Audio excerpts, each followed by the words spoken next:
convincing someone to buy from you? That's what we're going to talk about in today's episode of Uncensored Sales TV. I am Ryan Dowdy, sales coach and business strategist. I help high-achieving women leave their 9-to-5 and build six-figure businesses by mastering sales. And so many women come to me with all sorts of drama around sales. What is it? What do I have to do? I'm not good at it. I don't want to be salesy. I don't want to be spammy. I don't want to be pushy. I don't want to convince people to buy from me. And we think that that's what sales is. We think that that's what sales means. And actually, selling is not at all about convincing someone to buy from you. I really like to think of selling as helping someone make a decision.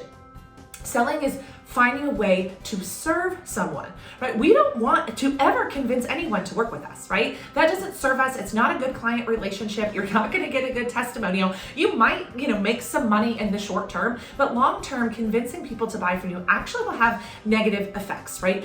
Talking people into doing things, right? So there is convincing and then there is persuading. And those are two entirely different things. And that's what I want to talk about today. Convincing is in my mind almost confrontational, right? It's almost confrontational. Let me convince you why I'm right. Let me convince you why this is the right idea. Let me convince you why you should not get off the phone without saying yes, right? That never feels good. It doesn't have a good energetic exchange. And like I said, it just doesn't put good energy out into the world and is not the way that you want to start a business relationship. I have never in my sales career, 15-year sales career, had someone that we have convinced to buy from us turn out well. And it happens a lot. And I think that's why we think that that's the way it should be, right? We think that selling is about convincing because we see that often, or maybe someone has tried to convince us to buy something that we didn't necessarily need or wasn't a good fit. But if in your sales process, in your sales conversations, you really focus on building relationships and solving problems, and you discover that the person on the other end of the phone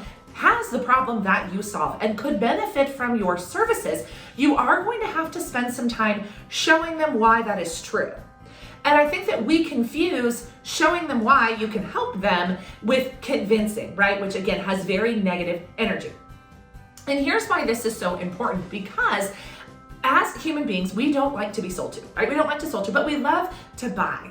And it is human nature to say no, right? No thanks, I need to think about it, I can't afford it, right? Because changing is scary, right? What you are proposing is that they have to make a change in their business, in their life, in some way, shape, or form, and change is scary. And so our brains will always default to keeping us safe.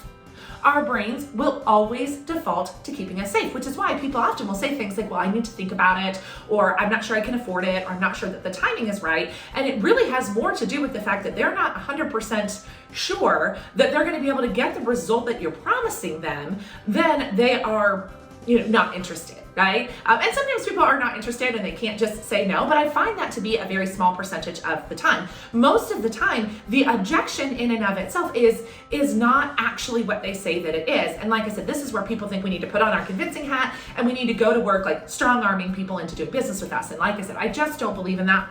I don't think that serves you. But what we do need to do is we need to show them how you are the exact right solution to their problem, and that they very clearly stated in your sales conversation that they had the problem that you solved, that it was important to them to solve it, that finding a solution for the problem was of utmost importance. And here I have presented you with a solution to this problem. What else is left? What's really going on here? But we can do this from a space of connection. We can do this from a space of serving, and we can do this from a space of general curiosity. And that is the biggest difference between convincing and then persuading and having a productive conversation. It's the words that we use. It's the tone of your voice. It's the questions that you ask, right? And this is practice. Like, this is something that will take practice. If you are a novice, if you are brand new to business and sales, this is going to take some time. But what will happen when somebody says they can't afford it, or they need to think about it, or they're not sure, or they want to talk to somebody else, right? You will have a physical reaction to that, right? It is the fight or flight. It's like, oh my gosh, this is scary. They're about to tell me no. They're about to reject me in some way. I find this terrifying. Like, that reaction will happen. But what I want you to do is I want you to take a big, deep breath and count to 3 before you respond. Get control of your emotions, because that is where that negative convincing energy comes from. It comes from your emotions, right? Because over here in your mind, you're like, oh my gosh, like, I 100% can help you. I know you need this. You just told me that you needed this. But that brings up that convincing energy, that negative energy, right? Instead of taking that big deep breath, counting to 3, and asking for permission to ask a question. I hear you. Can I ask you a question? Do you see how what we just discussed is going to help you achieve what you just told me you wanted to achieve? And when you ask that question in a soft tone, in a meaningful way, that's really about them, right? Not let me tell you how great I am and how you cannot pass up this opportunity and you would be crazy not to hire me. Let you explain to me how, if this is the problem that you have and finding a solution for it is of the utmost importance, why you would not choose to make a decision today, why you would not choose to move forward with this service, right? And when you ask those types of questions, when you make it about them, when you make it about connection, when you make it about serving, when you make it about helping them move away from the current suffering that they are in, and I use the word suffering because regardless of what you're selling, you're solving a problem, right? And problems cause suffering. Those can be on all different scales, right? But really thinking through, like, why would you continue to suffer if this solution is here for you? And what you will often find by asking those questions and seeking to connect and understand and be curious is that they will open up and they will tell you what their real feels are. They will tell you what's actually going on.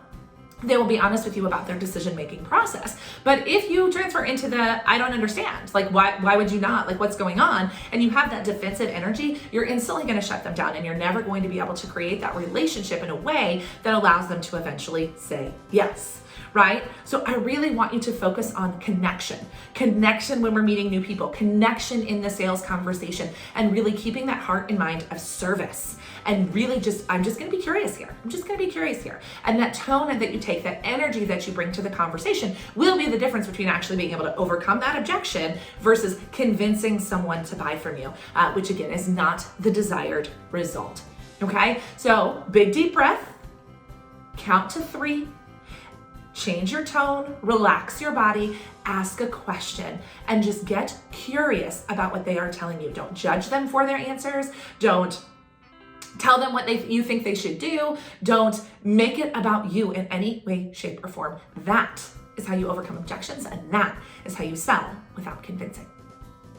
I would love to continue to hang out with you. First and foremost, if you loved this YouTube video, make sure you tap the bell and subscribe so that you never miss an episode.